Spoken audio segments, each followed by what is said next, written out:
मन किती चंचल आहे. चंचलनी मन कृष्ण प्रमाती बलवदृढम तस्याहं निग्रहं भवति बाह्य दिवस दुष्कृतम. काय काय करीतो या मना. पाच ज्ञानेंद्रिय, पाच कर्मेंद्रिय, 11वं इंद्रिय मन. हे इतकं चंचल आहे, हे इतकं चपळ आहे. संत म्हटले हे मन चंचल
म्हणून याच मनाला सांगायचं बाबा देवानं सुंदर आयुष्य दिलं, सुंदर लाईफ दिली. या देवानं या मनाला सांगा की भगवंताच्या चरणाची सेवा तू कर, भगवंताचं नामचिंतन तू कर.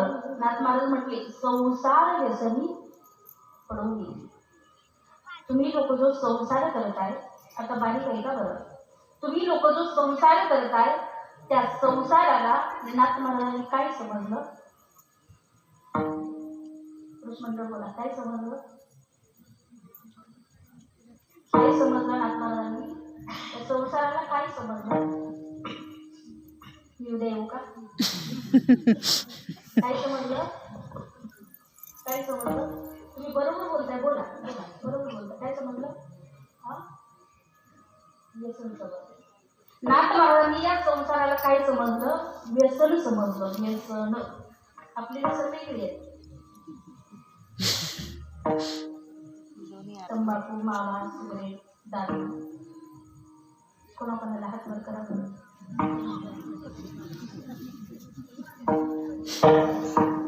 व्यसनमुक्त झालं आपलं. महिला मंडळ टाळीवर जाईल.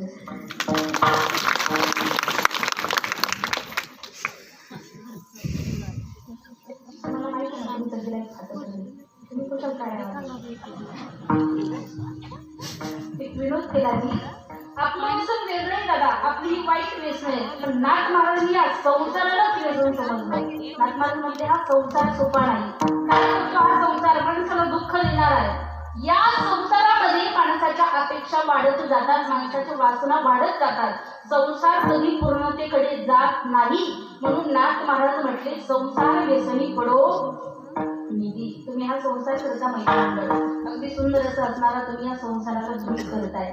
माझा प्रश्न आहे तुम्हाला, तुम्ही माझ्याशी बोला, मला सांगा तुम्ही संसाराच्या पाठीमागे लागल्या की संसार तुमच्या पाठीमागे लागला?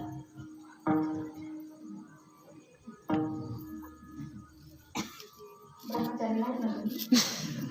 बोला ना. तुम्ही संसाराच्या पाठीमागे लागले की संसार तुमच्या पाठीमागे लागला? त्यांना लागतात. बरोबर उत्तर देता. मला तुम्ही लागताय कोणाला उत्तर बरोबर देता. बोला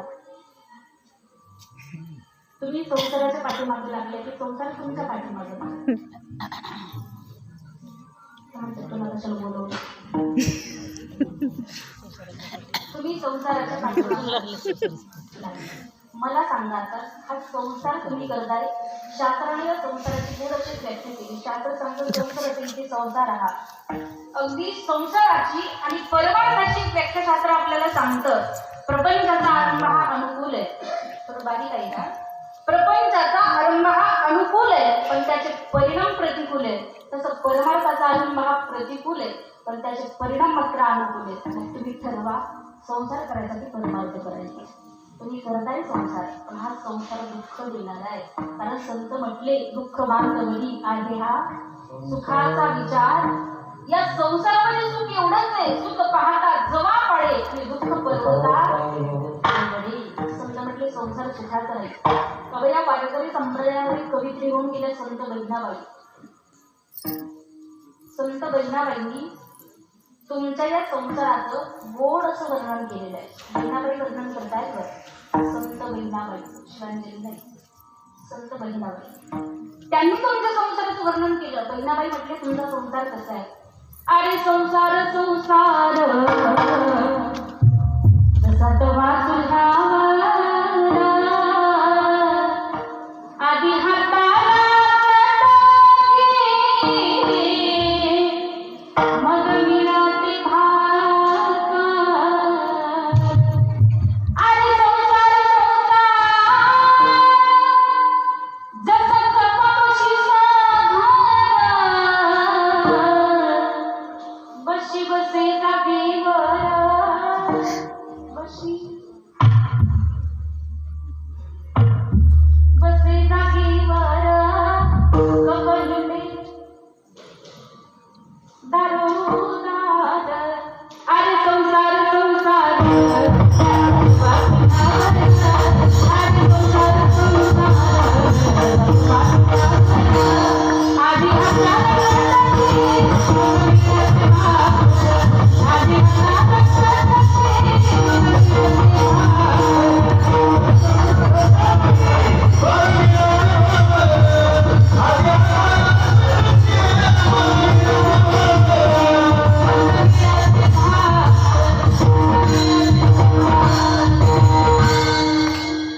बहिणाबाई म्हटले असं संसार आहे. बश्रीवांत बसलेली आहे. बसा बश्रीवांत आहे, पण या कपाची फार फजिती आहे. कपाचा कान दुखला तरी कपाला सुट्टी. तुमच्याकडे काय करतात? कपाला कान दुखला त्यात काय करतात? तुमचं नाम काय करतं मला? आमच्याकडे तेच करतात. कपाचा कान दुखला त्याच्यात खिडका करतात. तसं या संसारामध्ये माणसाला देखील चटकेच खावी लागते. असा असणारा हा संसार आहे. म्हणून या संसाराच्या माणसाला कधी नादी लागायचं नाही. पण तो आम्हाला सहजासहजी सुटत. हा संसार आहे, प्रत्येकाला करावा लागतो. संत म्हटले संसार करू नका असं आमचं मत नाही. संसार करा, पण अलिप्त कमळ जरी द्यायचे असं संसार करा. कमळ पाण्यात राहतं, पण ते कधी त्याला त्याचा स्पर्श होऊ देत नाही. संत म्हटले संसार तसाच करायचा आहे, तसा करायचा आहे. संसारी असावे आसोनी नसावे, संसारी असावे आसोनी नसावे.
पक्षी अंगणी उतरती एका गुंतून या राहा तैसे असावे संसारी जोवरी प्राचीनाची संसार करू नका असं संतांचं मत नाही. संत म्हटले करा, पण हा दुःख देणारा संसार आहे.